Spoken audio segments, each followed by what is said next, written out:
नमस्ते, मैं हूं अंकित और मैं आप सभी का स्वागत करता हूं आपके अपने इस यूट्यूब चैनल जॉब मंत्रा पे।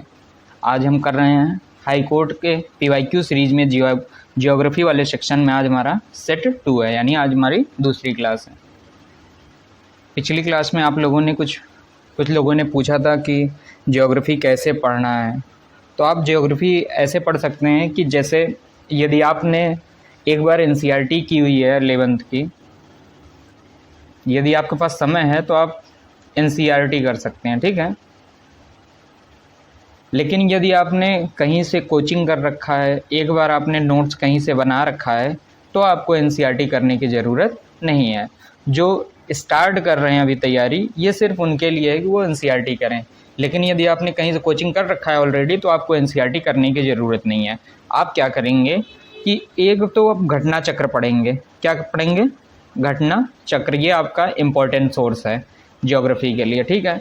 इसके बाद घटना चक्र पढ़ने के बाद या तो आप एक बुक वन लाइनर की ले सकते हैं, या तो आप कोई भी ऐसे प्रैक्टिस सेट उठा करके जहाँ से आप ज्योग्राफी के क्वेश्चन आपको दिखें, आप वहाँ से प्रैक्टिस कर सकते हैं, ठीक है। आई होप कि आपको ये बातें क्लियर हुई होंगी कि कैसे क्या पढ़ना है। आप लोग इतना एम्फेसाइज करते हैं कि एनसीईआरटी पढ़ना नहीं, कोई ज़रूरी नहीं है। यदि आपने कभी भी ज्योग्राफी नहीं पढ़ रखा है तो आप एनसीईआरटी पढ़ सकते हैं। लेकिन यदि आपने कोचिंग कर रखा, नोट्स है, तो आपको एनसीईआरटी के पीछे भागने की ज़रूरत नहीं है। घटना चक्र आपके लिए सफिशिएंट है, ठीक है। और बाकी जब भी कहीं पे आपको कन्फ्यूजन आए, कुछ आए, तो आप उसको गूगल कर लिया करिए, यूट्यूब से सर्च करके उस टॉपिक को पढ़िए, उसके बाद आगे बढ़ जाइए, ठीक है। तो आपको जो मेन सोर्स होगा क्या होगा? एक तो आपके लिए घटना चक्र पढ़ना है, ठीक है। उसके बाद एक आप कोई भी वन लाइनर की बुक ले सकते हैं, ठीक है। और आप क्या कर सकते हैं, प्रैक्टिस के लिए जो भी आपको दिखे आप उसको उठाइए और प्रैक्टिस कर डालिए। यदि आप 3 चीज़ें कर ले रहे हैं तो आपको क्वेश्चन, मतलब ज्योग्राफी के लगभग सारे क्वेश्चन हो जाएंगे। हाँ, एक आध तो छूटेंगे ही, अब उसके लिए क्या ही कर सकते हैं, ठीक है। पहला क्वेश्चन देखते हैं आज का। भारतीय जंगली गधे की प्रजाति संकट के कगार पर कहाँ पाई जाती है? देखिए, पहली बात तो ये कि जंगली गधे पाए कहाँ जाते हैं। इंडिया में जो ये क्रिटिकली इंडेंजर्ड क्या है, क्रिटिकली इंडेंजर्ड के कगार पर ये जंगली गधे हैं, ठीक है। यहाँ से क्या इन्फॉर्मेशन मिली कि ये क्रिटिकली इंडेंजर्ड के कगार पे हैं। तो ये क्रिटिकली इंडेंजर्ड है, ये कैसे पता चलता है? जो IUCN की रेड डेटा बुक लिस्ट है, उसमें इनको क्या दिखाया गया है? Critically endangered. और ये कहाँ पे पाए जाते हैं? कच्छ के रण में पाए जाते हैं, यानी कच्छ डेजर्ट में पाए जाते हैं। कच्छ का डेजर्ट कहाँ पर स्थित है? गुजरात में स्थित है। कहाँ पे स्थित है? गुजरात में स्थित है, ठीक है। यहाँ पे जितनी भी बातें आपको पता चली हैं, जैसे red data book, critically endangered है ये, कच्छ का रण कहाँ पे पाया जाता है, ऐसे ही आपको सारे क्वेश्चन करने हैं। जितने भी पीवाईक्यू क्वेश्चन या फिर जब भी आप प्रैक्टिस करेंगे, तो सिर्फ आपको यही क्वेश्चन करके आगे नहीं बढ़ जाना है, आपको उस ऑप्शन को भी पढ़ना है, उन सारे ऑप्शन को भी देखना है, और आप उस क्वेश्चन से क्या क्या इन्फॉर्मेशन निकाल सकते हैं ये भी आपको करना है, ताकि जब भी नेक्स्ट टाइम क्वेश्चन आए उससे या उससे रिलेटेड आपके सारे क्वेश्चन सही हो जाएं, ठीक है। अगला क्वेश्चन देखते हैं। हम्बनटोटा पोर्ट किस देश में स्थित है? जो ये हम्बनटोटा पोर्ट है, कहाँ पे स्थित है? ये श्रीलंका में स्थित है, ठीक है। देखिए, यदि आप न्यूज़पेपर वगैरह पढ़ते होंगे तो आपको पता होगा कि ये हम्बनटोटा पोर्ट को ही लेकर के इंडिया और चाइना के बीच में डिस्प्यूट रहता है, ठीक है।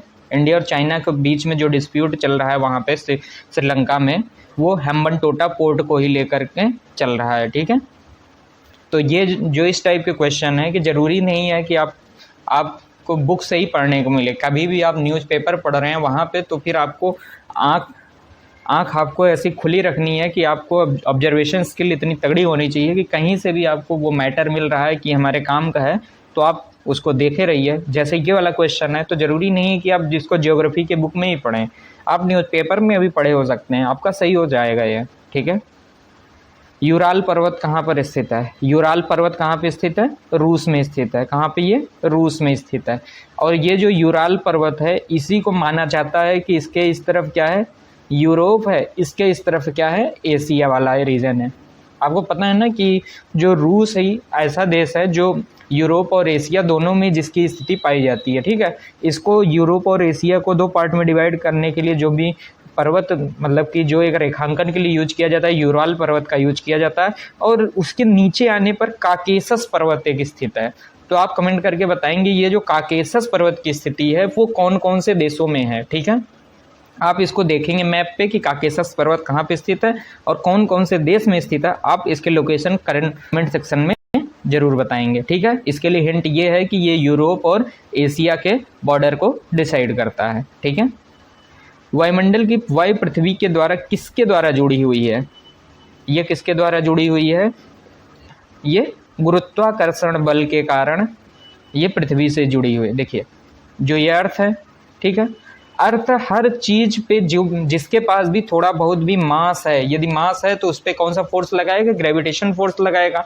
अब हवा है, हवा के कण भले ही छोटे हैं लेकिन उस पर फोर्स तो लग रहा ही है, और जितने भी हवा के कण हैं सब पे फोर्स लग रहा है, तो ये कलेक्टिव फोर्स बहुत ज़्यादा हो जाता है। ठीक है, तो इसी के कारण, इसी ग्रेविटेशन फोर्स के कारण वो वायुमंडल के अपने चारों ओर बांधे रहती है अर्थ। ठीक है, विश्व मौसम संगठन का मुख्यालय कहाँ पे है? विश्व मौसम संगठन जो है WMO, क्या चीज? WMO यानी वर्ल्ड मेट्रोलॉजिकल ऑर्गेनाइजेशन। इसकी स्थापना कब हुई थी? इसकी स्थापना हुई थी 1950 ईस्वी में। इसकी स्थापना कब हुई थी? 1950 में। और कहाँ हुई थी? जेनेवा स्विट्जरलैंड में। तो यानी इसका मुख्यालय कहाँ पर है? जेनेवा स्विट्जरलैंड में। ठीक है, इसको आप याद रखेंगे। अगला क्वेश्चन देखते हैं। भारत का कौन सा भाग सुंडालैंड जैव विविधता हॉटस्पॉट का भाग है? देखिए जो ये सुंडालैंड जैव विविधता पार्ट है, ये आपको अंडमान और जो निकोबार वाला सेक्शन है, अंडमान निकोबार, जब अब ये इंडिया के, सॉरी इसको ढंग से बनाते हैं, ये इंडिया के साउथ वाले रीजन से जब ईस्ट की ओर आगे बढ़ेंगे तो यहाँ पे देखेंगे छोटे छोटे आइलैंड हैं। इन्हीं छोटे छोटे आइलैंड को क्या बोला जाता है? अंडमान और निकोबार। यहाँ पे क्या है कि यहाँ पे जैव विविधता बहुत ज़्यादा मात्रा में पाया जाता है, और यहाँ पे जहाँ पे जैव विविधता बहुत ज़्यादा मात्रा में पाया जाता है उसको एक टर्म दे दिया जाता है जैव विविधता हॉटस्पॉट। ठीक है, जैव विविधता हॉटस्पॉट। तो ये जो अंडमान और निकोबार जैव विविधता हॉटस्पॉट आता है, ये किसके अंतर्गत आता है? सुंडालैंड जैव विविधता हॉटस्पॉट के अंतर्गत आता है। तो इसलिए इसका क्या ऑप्शन सही हो गया? ऑप्शन बी सही हो गया। ठीक है, महाद्वीपीय खंडों की पपड़ी में मुख्य खनिज अवयव कौन सा है? देखिए अर्थ जो है, ये समझिए कि एक अर्थ का हमने एक सेक्शन काट लिया है। तो ये 3 पार्ट में डिवाइड है। ऊपर क्रस्ट है, बीच में मेंटल है, बीच में कोर है। ऊपर क्रस्ट है, मेंटल और कोर। जो क्रस्ट बना हुआ है ये किसका बना हुआ है? सियाल का बना हुआ। किसका बना हुआ? सियाल यानी सिलिका और एल्यूमिनियम का। जो मेंटल बना है वो क्या बना है? सीमा का बना है, सियाल सीमा। ठीक है, सीमा मतलब कि सिलिकॉन और ये मैग्नीशियम। ठीक है, सिलिका और मैग्नीशियम। ठीक है, नहीं सिलिका और मैग्नीज। ठीक है, इसको आप MA को किससे रिप्रेजेंट करते हैं? मैग्नीज से। ठीक है, और जो ये क्रस्ट, मेंटल और कोर होता है ना, कोर किससे बना है? निफे से बना है। निफे का क्या मतलब होता है? Na का मतलब होता है निकिल, Fe का मतलब होता है आयरन। तो इसमें हमसे क्या पूछा है? महाद्वीपीय खंडों की पपड़ी यानी कि सबसे ऊपर वाला पोर्शन। ऊपर वाला पोर्शन किससे बना है? सियाल। सियाल का मतलब सिलिका और एल्यूमिनियम सही हो गया। ठीक है, इसका ऑप्शन क्या सही हो गया? ऑप्शन डी सही हो गया। अगला क्वेश्चन देखते हैं। यूनाइटेड किंगडम का एक विदेशी क्षेत्र बर्मुडा ट्रायंगल कहाँ पे स्थित है? देखिए बर्मुडा ट्रायंगल की खोज किसने की थी? इसकी खोज एक्चुअल में की थी क्रिस्टोफर कोलंबस ने किया था। देखिए ये कुछ मान लीजिए कि ये यहाँ पे कनाडा है, ये बीच में USA, उसके नीचे ये मैक्सिको है, फिर उसके बाद यहाँ पे पनामा कनाल वगैरह, फिर यहाँ पे ये आ जाता है साउथ अमेरिका। ठीक है, ये नॉर्थ अमेरिका है, ये साउथ अमेरिका। ठीक है, और ये वाला रीजन जो है ये यूरोप वाला रीजन है। ठीक है, और यहाँ पे क्या है? ये अफ्रीका वाला रीजन है। ठीक है, ये क्या है? अफ्रीका वाला रीजन है। तो ये जो बीच में यहाँ पे मध्य अमेरिका पाया जाता है, मध्य अमेरिका से जब आप ईस्ट में आएंगे और जो अफ्रीका से वेस्ट में आएंगे, यहीं पे एक रीजन मिलेगा, इसको बोला जाता है समुद्र का हिस्सा, ये नॉर्थ अटलांटिक ओशियन है। यहाँ पे नॉर्थ अटलांटिक ओशियन ही पाया जाएगा ना, नॉर्थ अमेरिका के जस्ट बगल में नॉर्थ अटलांटिक ओशियन है। तो ये इसके मध्य जो अमेरिका है वहाँ से पूरब जाएंगे, अफ्रीका से पश्चिम में आएंगे, तो यहीं पे आपको जो मिलेगा वहाँ पे क्या होता है, ये पाया जाता है क्या, बरमूडा ट्रायंगल। बरमूडा ट्रायंगल की खासियत क्या मानी जाती है, ऐसा माना जाता है कि जो भी इस रीजन से जहाज होकर के गुजरते हैं ये इसको खा जाता है, यानी कि यहीं पे डूब करके समाप्त हो जाते हैं, ऐसी एक थियरी है। ठीक है, तो ये कहाँ पे पाया जाता है, north Atlantic ocean. North Atlantic ocean मतलब ऑप्शन बी सही हो गया। ठीक है, अगला क्वेश्चन देखते हैं। भारत में फल उत्पादों के लिए कौन सा प्रतीक अनिवार्य है। देखिए, जब FSSAI कानून आया, जब FSSAI कानून आया 1955 में, तो ये लागू किया गया कि फल वाले उत्पाद होंगे, पैकेज डिब्बे कुछ भी होंगे, उस पर एक FPO लगाया जाएगा, FPO टैग लगाया जाए। FPO टैग का क्या मतलब होता है, FPO टैग का मतलब होता है फ्रूट प्रोडक्ट्स ऑर्डर। क्या, फ्रूट प्रोडक्ट्स ऑर्डर। ठीक है, इसको कब ले आया गया, 1955 में, बाई किसके द्वारा, जब FSSAI के दिशा निर्देशों के अनुसार। लेकिन 2006 में इस कानून में परिवर्तन करके इस FPO टैग को लगाना अनिवार्य कर दिया गया। ठीक है, तो 9वें का क्या ऑप्शन सही हो गया, ऑप्शन ए सही हो गया। ठीक है, निम्न में से कौन सा एक ऐसी कृषि प्रणाली का वर्णन करता है जहां एक बड़े क्षेत्र में एक ही फसल उगाई जाती है। देखिए, ये इसका एक जो वो है, वो इसका सही आंसर बी सही है। ठीक है, बी सही है। बी क्यों सही है इसको समझते हैं। जो वृक्षारोपण कृषि होती है, ये एक्चुअली में जो नकदी फसलें होती हैं, जैसे कॉफ़ी, चाय, गन्ना, ठीक है, ये ऐसा माना जाता है कि जैसे गन्ना हो गया, कॉफ़ी हो गया, चाय हो गया, जो इसका उत्पादन कर, जो इसके पेड़ होते हैं, इनका रोपण किया जाता है। क्या किया जाता है, रोपण किया जाता है। तो इसी को बोल देते हैं हम कि ये इनका क्या हो गया, वृक्षारोपण कर दिया गया, क्योंकि इनके पेड़ बड़े होते हैं। ठीक है, अन्य जैसे जो लौकी, तुरई है, इनके तो कंपैरिजन में इनके पौधे तो बड़े ही होते हैं ना भाई, तो इसलिए इसको क्या कह दिया जाता है कि ये प्लांटेशन एग्रीकल्चर है। ठीक है, टमाटर की फ्लावर किस्म लंबे समय तक ताज़ा बनी रहती है, क्योंकि देखिए,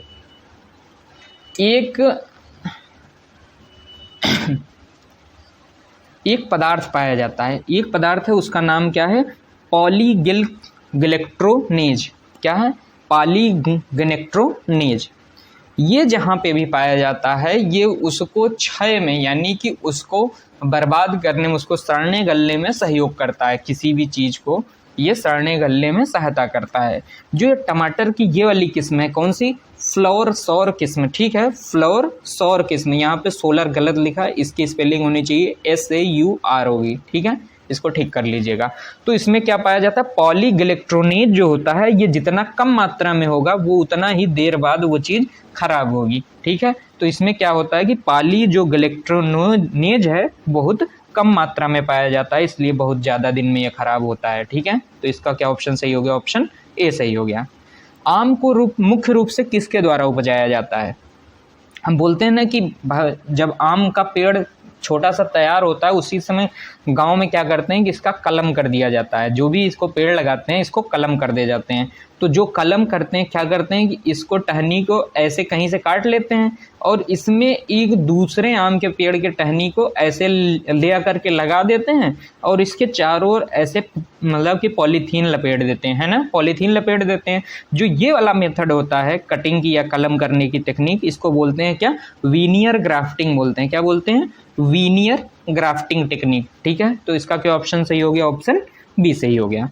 नदियों द्वारा बहाई गई या लाई गई, जमा की गई मिट्टी को क्या कहते हैं, जलोढ़ मृदा, यानी एलुवियल सॉइल बोलते हैं। ठीक है, जलोढ़ मृदा पाई जाती है।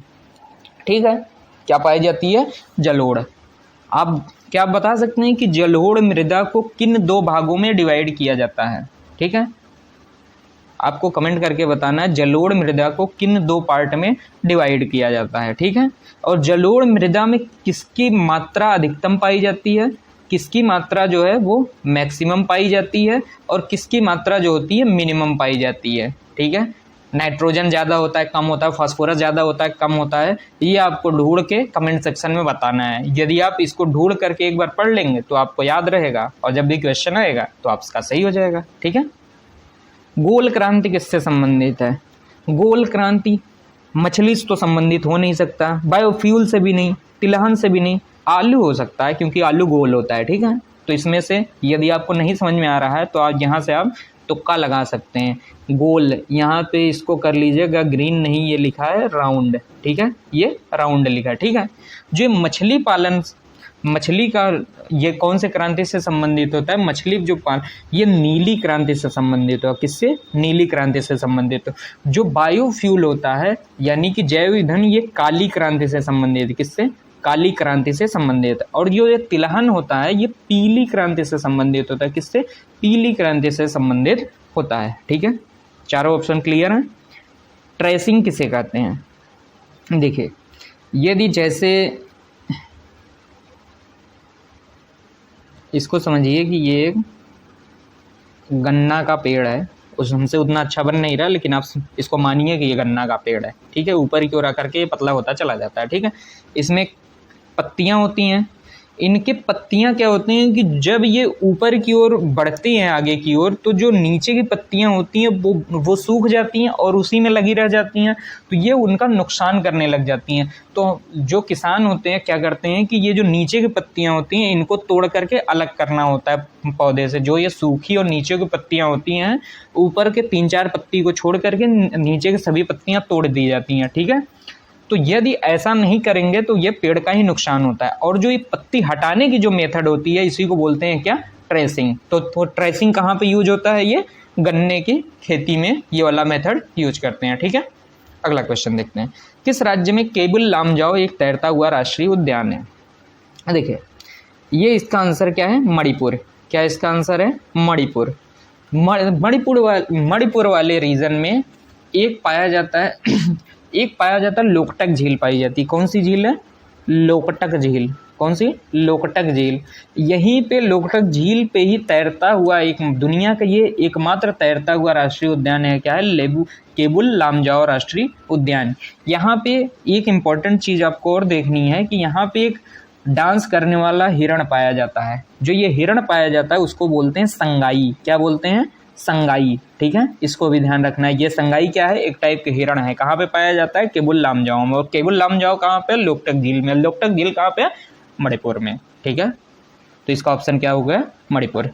खाद्य श्रृंखला की बहुपारस्परिक क्रिया क्या बनाती है? ये वाला क्वेश्चन हम लोगों ने साइंस वाले सेक्शन में भी देखा हुआ है। तो इसको क्या बोलते हैं? Food web. फूड वेब क्यों कहते हैं? क्या कह रहा है? खाद्य श्रृंखला की बहुपारस्परिक क्रिया क्या कहलाती है? देखिए, जैसे एक सांप है, ठीक है, कोई भी एक जानवर है, उसको खाने के लिए जितनी चीज़ें उपलब्ध होंगी उतना ही ये ज़्यादा स्टेबल होगा। और ये जो जितनी ही ज़्यादा एक चीज़ को खाने की मात्रा में उपलब्ध है, ये जाल उतना ही बड़ा होगा। इसलिए क्या बोलते हैं इसको? फूड वेब, यानी कि खाद्य जाल बोलते हैं। कहते हैं ना कि खाने का जाल फैला हुआ है ना, कि चॉइसेस बहुत हैं, इसी को बोलते हैं क्या? जाल बना हुआ है।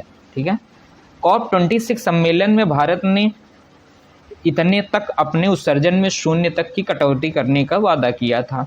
देखिए, COP26 का जब आयोजन हुआ तो उसमें कहा गया कि भाई आप लोग डिसाइड करके बताइए कि आप अपना जो कार्बन उत्सर्जन है कब तक 0 कर लेंगे। तो विभिन्न देशों ने अपना बताया कि भाई हम इतने दिन में ख़त्म कर लेंगे। किसी ने कहा हम 2030 तक ख़त्म कर लेंगे, किसी ने कहा 2050 तक ख़त्म कर लेंगे।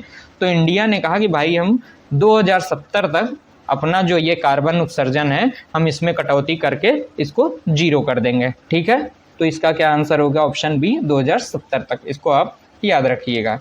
इसी को बोला जाता है INDC। ठीक है, इंटेंशनली नेशनली, ठीक है, डिटरमाइंड कंट्रीब्यूशन को क्या करना है? ये इसी को दिखाते हैं क्या? INDC।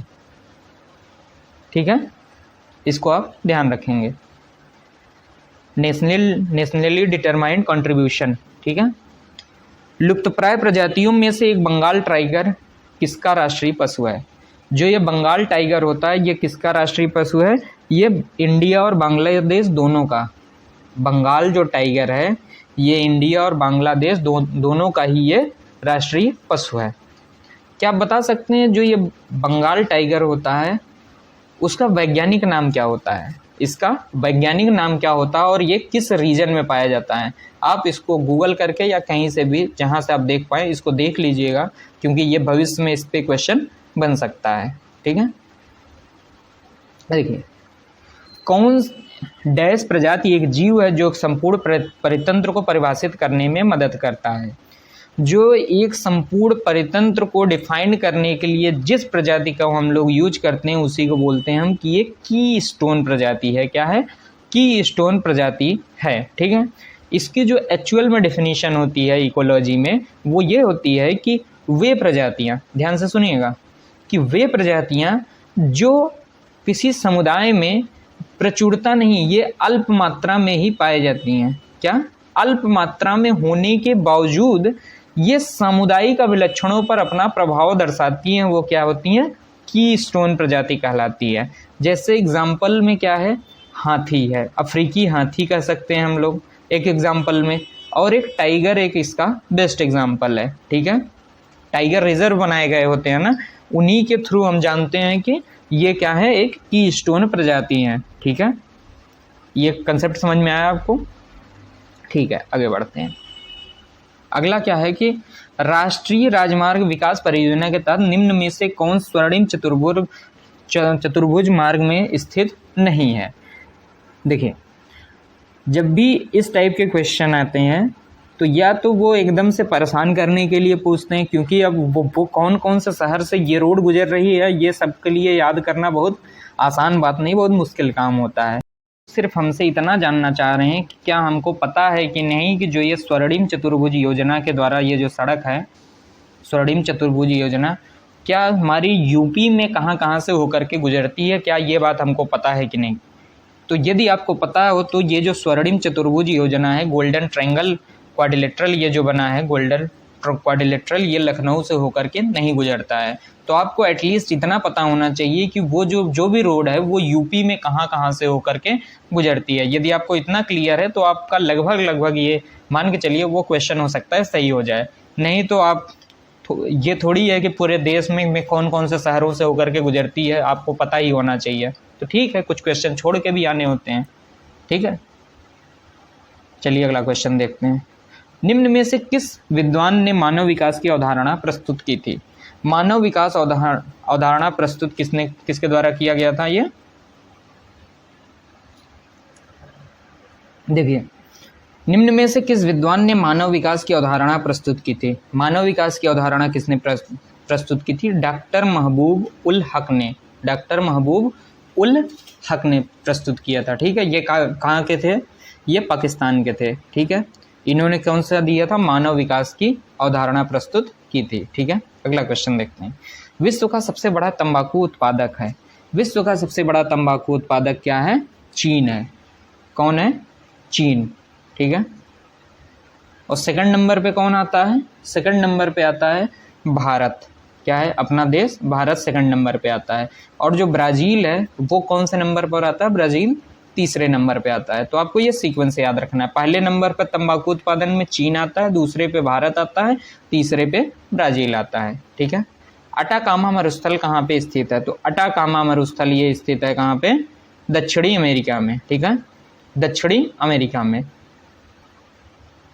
आप इसको मैप में देखेंगे कि दक्षिण अमेरिका में जो अटाकामा मरुस्थल है वो स्थित है। ठीक है, तो आप उसमें मैप में देखने के बाद आप उसको लोकेट करिए कि जो ये अटाकामा मरुस्थल है कौन कौन से देश में स्थित है। ठीक है, इसकी जो सीमा है वो कौन कौन से देशों को टच करती है या फिर कौन कौन से देशों में स्थित है। जब आप इसको मैप में एक बार लोकेट कर लेंगे तो ये आपके लिए पक्का हो जाएगा। ठीक है, आप देखिए इसका सबसे आसान तरीका है ज्योग्राफी में ये जो लोकेशन वाला हिस्सा है इसको करने के लिए, जब भी लोकेशन वाला क्वेश्चन या फिर कंसेप्ट कहीं भी दिखे तो आप मैप उठाइए, मैप में उस लोकेशन को लोकेट कर दीजिए, तो आपको वो हमेशा के लिए याद रहेगा या फिर लंबे समय तक याद रहेगा यूजुअली। वरना हम भूल जाते हैं कि ये यहाँ स्थित है, ये वहाँ स्थित है। आपने लोकेट कर लिया तो वो आपके दिमाग में पक्का हो जाएगा। ठीक है, कोयला और पेट्रोलियम के विशाल भंडार है। कोयला और पेट्रोलियम क्या है? बेसिकली हाइड्रोकार्बन ही तो है,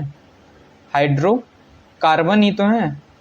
हाइड्रोकार्बन का क्या मतलब होता है कि वो हाइड्रोजन और कार्बन से मिलके बने हैं, हाइड्रोजन और कार्बन से ही मिलके बने हैं ना। तो ऑप्शन में हाइड्रोजन है? नहीं है। ऑप्शन में क्या है? कार्बन है। तो सी ऑप्शन हमने टिक कर दिया। ठीक है, आई होप कि आपको सारे क्वेश्चन समझ में आए होंगे। यदि आपने किया होगा तो ठीक है, आप बताइए कि कितने लोग अभी तो ठीक है, शुरुआत ही हुआ होगा। यदि आपने ज्योग्राफी बहुत अच्छे से पहले पढ़ रखा होगा तो आप 20 के पार जा पा रहे हैं तो अच्छी बात है, नहीं तो ठीक है, आप मतलब कि क्वेश्चन को समझिए, किस किस टाइप से क्वेश्चन आ रहे हैं, किस किस टॉपिक से क्वेश्चन आ रहे हैं, और आगे धीरे धीरे इसको इम्प्रूव करने का ट्राई करिए। ठीक है, चलते हैं। Thank you, bye.